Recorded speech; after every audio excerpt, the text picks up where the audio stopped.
ಓಂ ಶಾಂತಿ. ಬೇಅದ್ದಿನ scholarship ತೆಗೆದುಕೊಳ್ಳಬೇಕೆಂದರೆ ಅಭ್ಯಾಸ ಮಾಡಿ. ಒಬ್ಬ ತಂದೆಯ ವಿನಃ ಮತ್ಯಾರೂ ಸಹ ನೆನಪಿಗೆ ಬರದಿರಲಿ. ಬುದ್ಧಿಯಲ್ಲಿ ಪೂರ್ಣ ಜ್ಞಾನ ಇರುವುದಿಲ್ಲ. ತಂದೆಯನ್ನು ಯಥಾರ್ಥ ರೀತಿ ನೆನಪು ಮಾಡುವುದಿಲ್ಲ. ಇದರಿಂದ ತಂದೆಯವರಾದ ನಂತರವೂ ಸಹ ಖುಷಿ ಇರುವುದಿಲ್ಲ. ಬುದ್ಧಿಯಲ್ಲಿ ನಶೆ ಇರಲಿ. ತಂದೆ ನಮ್ಮನ್ನು ವಿಶ್ವದ ಮಾಲೀಕರನ್ನಾಗಿ ಮಾಡುತ್ತಾರೆ. ತಂದೆಯ ಯಾವ ಆಸ್ತಿ ಇದೆ? ಪವಿತ್ರತೆ, ಸುಖ ಮತ್ತು ಶಾಂತಿ.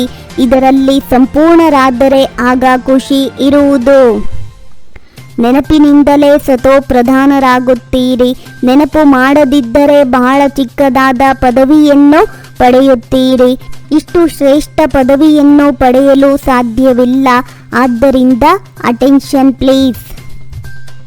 ವಿದ್ಯೆಯಂತೂ ಬಹಳ ಸಹಜವಾಗಿದೆ. ಚಿಕ್ಕ ಮಗುವೂ ಸಹ ಅರಿತುಕೊಳ್ಳಬಹುದು. ನೆನಪಿನಲ್ಲಿಯೇ ಮಾಯೆಯ ಯುದ್ಧವೂ ನಡೆಯುತ್ತದೆ. ಮಾಯೆಯು ತನ್ನ ಕಡೆ ಸೆಳೆದು ಮರೆಸಿಬಿಡುತ್ತದೆ. ನಾನಾತ್ಮನಾಗಿದ್ದೇನೆ.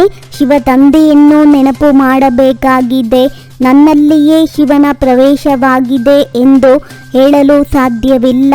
ಈ ರಥದಲ್ಲಿ ಸವಾರನಾಗಿ ಈ ಮಕ್ಕಳಿಗೆ ತಿಳಿಸುತ್ತಾರೆ. ಆತ್ಮಕ್ಕೆ ಸುಖ ದುಃಖವಾಗುತ್ತದೆ. ಅದಕ್ಕೆ ಈ ಶರೀರವಿದೆಯಲ್ಲವೇ? ಆತ್ಮವೇ ದೇವತೆಯಾಗುತ್ತದೆ.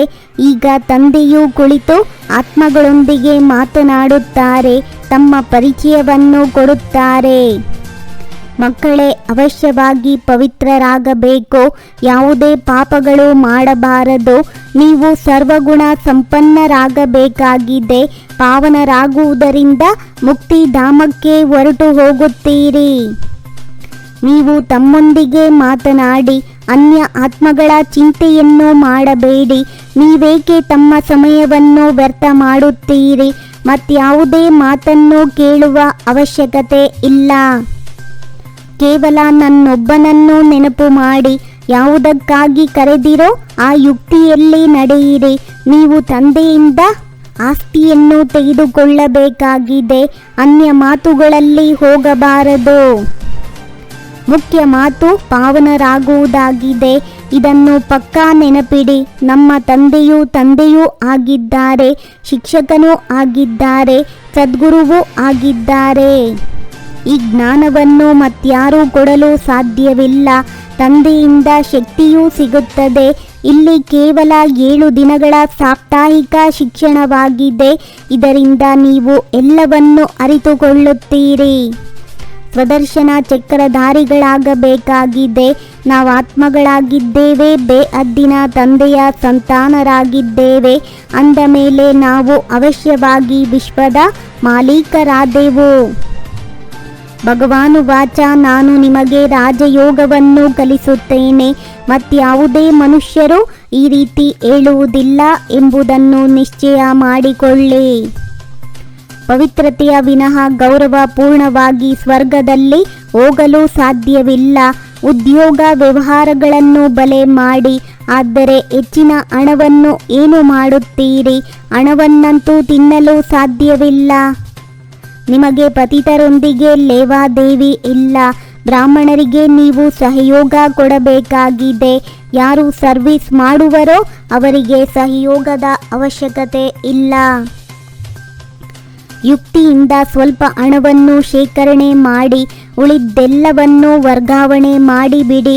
ಅರ್ಥಾತ್ ಸಫಲ ಮಾಡುವುದು ಎಲ್ಲವೂ ಮಣ್ಣು ಪಾಲಾಗಿ ಬಿಡುತ್ತದೆ. ಶಿವಬಾಬಾರದ್ದು ಯಾವುದೇ ತೋರ್ಪಡಿಸುವಿಕೆ ಇಲ್ಲ. ಸೇವಕರಾಗಿ ಮಕ್ಕಳಿಗೆ ಓದಿಸಲು ಬಂದಿದ್ದಾರೆ. ಹಾಗೆ ಅಥಾರಿಟಿ ಇದ್ದರೂ ಸಹ ನಿರಹಂಕಾರಿಯಾಗಿರಬೇಕು. ಪಾವನರಾಗಿ ಪಾವನ ಮಾಡುವ ಸೇವೆಯನ್ನು ಮಾಡಬೇಕಾಗಿದೆ. ವಿನಾಶ ಕಾಲದ ಸಮಯ. ಈಶ್ವರಿಯ ಲಾಟರಿ ತೆಗೆದುಕೊಳ್ಳಲು ಪ್ರೀತಿ ಬುದ್ಧಿಯವರಾಗಿ ನೆನಪಿನಲ್ಲಿ ಇರುವ ಅಥವಾ ದೈವಿ ಗುಣಗಳನ್ನು ಧಾರಣೆ ಮಾಡುವ ರೇಸ್ ಮಾಡಬೇಕಾಗಿದೆ. ಶುದ್ಧ ಸಂಕಲ್ಪಗಳ ಮುತ್ತಿಗೆಯ ಮೂಲಕ ಸುರಕ್ಷತೆಯ ಅನುಭವ ಮಾಡುವಂತಹ ಮತ್ತು ಮಾಡಿಸುವಂತಹ ಶಕ್ತಿಶಾಲಿ ಆತ್ಮಭವ. ಎಲ್ಲಕ್ಕಿಂತಲೂ ಶ್ರೇಷ್ಠ ಭಾಗ್ಯ ಇವರದ್ದೇ ಆಗಿದೆ. ಯಾರಿಗೆ ಭಗವಂತನಿಂದ ನೇರ ಪಾಲನೆ, ವಿದ್ಯೆ ಮತ್ತು ಶ್ರೇಷ್ಠ ಜೀವನಕ್ಕೆ ಶ್ರೀಮತ ಸಿಗುತ್ತದೆ. ಓಂ ಶಾಂತಿ. 21 ಜನ್ಮಗಳಿಗೆ 21 ಪರಮಾತ್ಮನ ಮಹಾವಾಕ್ಯವನ್ನ ಆಲಿಸಿ. ನಿಮ್ಮದೇ ಆದಂಥ ಈ ಚಾನಲಿಗೆ ಲೈಕ್ ಮಾಡಿ, ಶೇರ್ ಮಾಡಿ, ಸಬ್ಸ್ಕ್ರೈಬ್ ಆಗೋದನ್ನು ಖಂಡಿತ ಮರಿಬೇಡಿ. ಓಂ ಶಾಂತಿ.